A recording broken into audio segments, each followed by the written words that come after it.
और पहले जब उनकी सरकार थी उन्होंने कहा था कि देश की संपत्ति पर पहला अधिकार मुसलमानों का है। इसका मतलब ये संपत्ति इकट्ठी करके किसको बांटेंगे? जिनके ज्यादा बच्चे हैं उनको बांटेंगे, घुसपैठियों को बांटेंगे।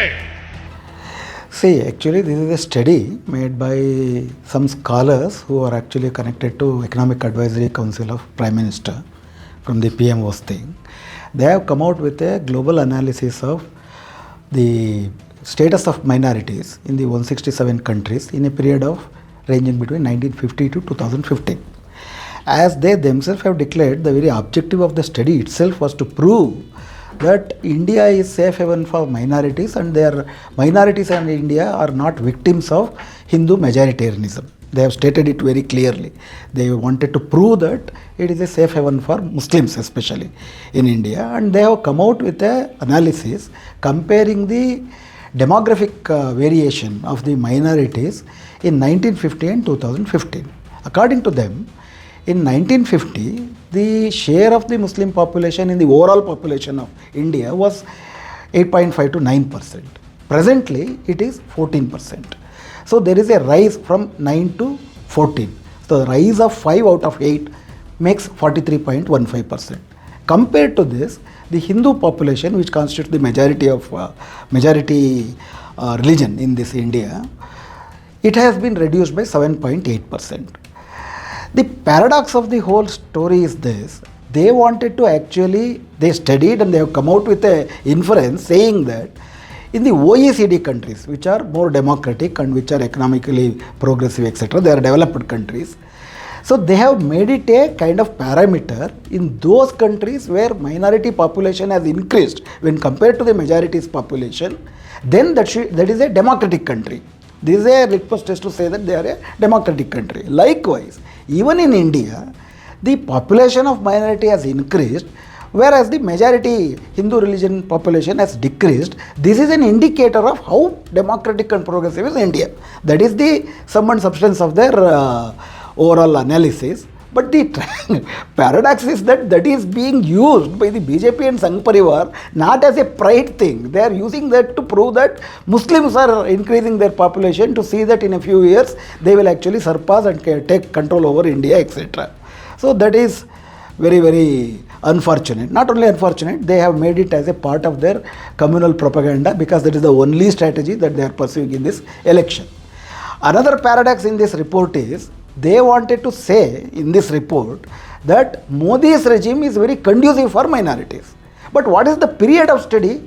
It is between 1950 to 2015. So Modi's period starts from 2015. So this survey or this analysis does not cover Modi's period. Still they want to claim that during Modi's regime, minorities are more protected. In fact, they use a word in their inference saying that minorities are thriving in India. In fact, leave alone Modi regime. In Modi regime, now leave alone thriving, the very existence of minorities, especially Muslims, are under stake.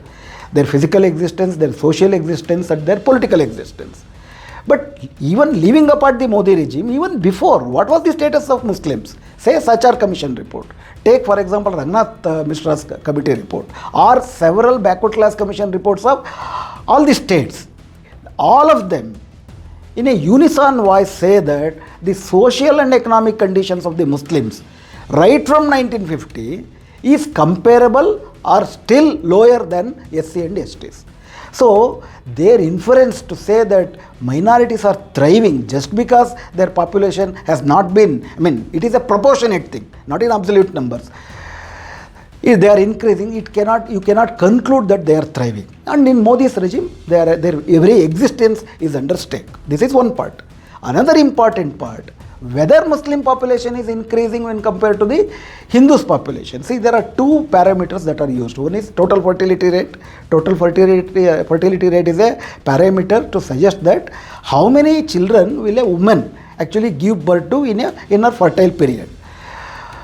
And there is another parameter that is used, which is called as replacement rate. If there is a family of two, father and mother, and if they have two offspring, son or daughter, if the parents die, these two offsprings actually replace that. That is called replacement rate. But if you take India as a whole, all the southern states, the replacement rate has decreased to 1.8. That means even among the Muslims, the fertility rate has decreased.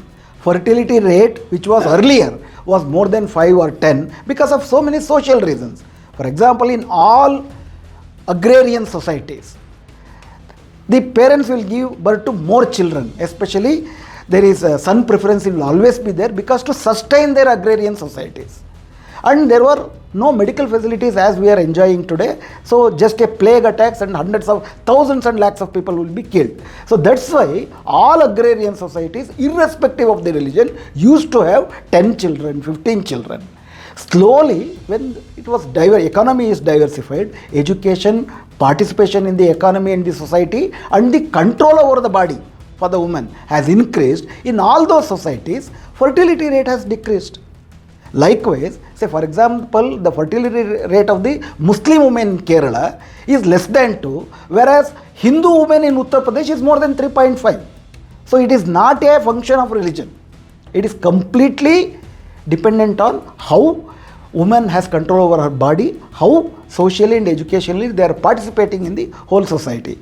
Those are the factors, and religion has nothing to do with that. So these are the two things even this particular report also actually doesn't throw light upon. And another one last important point that I want to make is about the recent study made by one reputed organization called Lancet about the population projections. In fact, today we are 140 crore people. In another 20 years, our population will increase to say around 150 or 160 crores by 2050. But by 2100, since the replacement rate all over India, irrespective of the religion, will be below 2, the Indian population by 2100, according to Lancet projection, will be only 109 crores, not even 140 crores. So these are the issues that we have to discuss.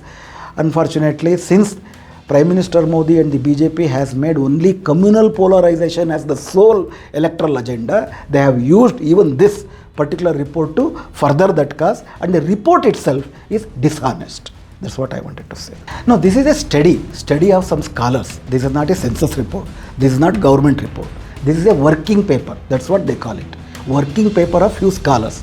There is no problem if a scholar make a wrong projection, make wrong things. That is his overall prerogative to make his own assessment. That should be talked out, that should be debated, and that should be defeated.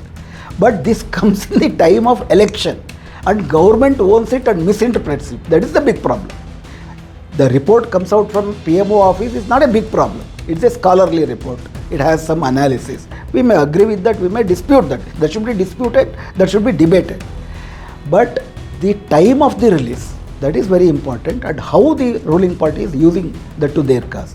And the very text and the content of the inference of the report is also very much inclined towards helping the ruling government. Those are the problems there. So it is not to do anything with census, because they have not actually projected any numbers for the 2021 census. They have taken 1950 and 2011 and they have projected it to 2015 also.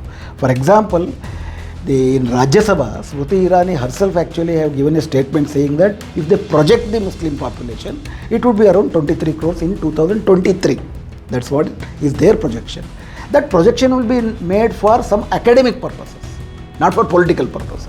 In my first part, I had to give an elaborate answer how Muslim population is not increasing, that is narrowing. In fact, rate of decrease of Muslim population in the last 20 years is steeper than the Hindus. In fact, it is 3.1 for the Hindus, 4.7 for Muslims. Rate of decrease, I am suggesting. So, it is factually, it may be made clear that Muslim population is decreasing, and it will be as, the rate of increase will be as equal to Hindus. But the time of release, as you have said, will be completely made use of. It is already made use of not only by fringe elements. Prime Minister himself will make use of it, because the only agenda for election for them remaining is only communal polarization. He is actually day in and day out he is spreading lies. Everything. Reservation for Muslims, that Mullah budget, Mughal constitution, etc. These are problematic. And Mangal Sutra. Mangal Sutra and completely misinterpreting the Congress manifesto. So these are the things. In Congress is also not very much brave enough to actually defend what they have said. Chidambaram says something else and Rahul Gandhi goes on asserting it. So there is a divided voice even in the Congress. But in any way, so they are attacking secularism, they are attacking the constitution because wealth distribution is a constitutional value. Nobody said that if you have two buffaloes, one will be taken away. No one will. It is not just possible to do that. But they want to attack on the very concept of wealth distribution. That is the problem. Neoliberalism suggests that there should be only wealth concentration. That's why they come up to Mangal Sutra. And Mangal Sutra is very emotional thing.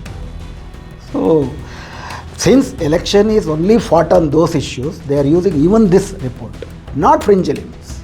Prime Minister himself will do this. He has done only one thing, making his friends billionaires. He has done only one thing, killing the people in metaphorical sense and physical sense. That will not yield him votes. That has become very clear. That's why he is harping on this communal polarization agenda, which has given them dividend for a long time. So,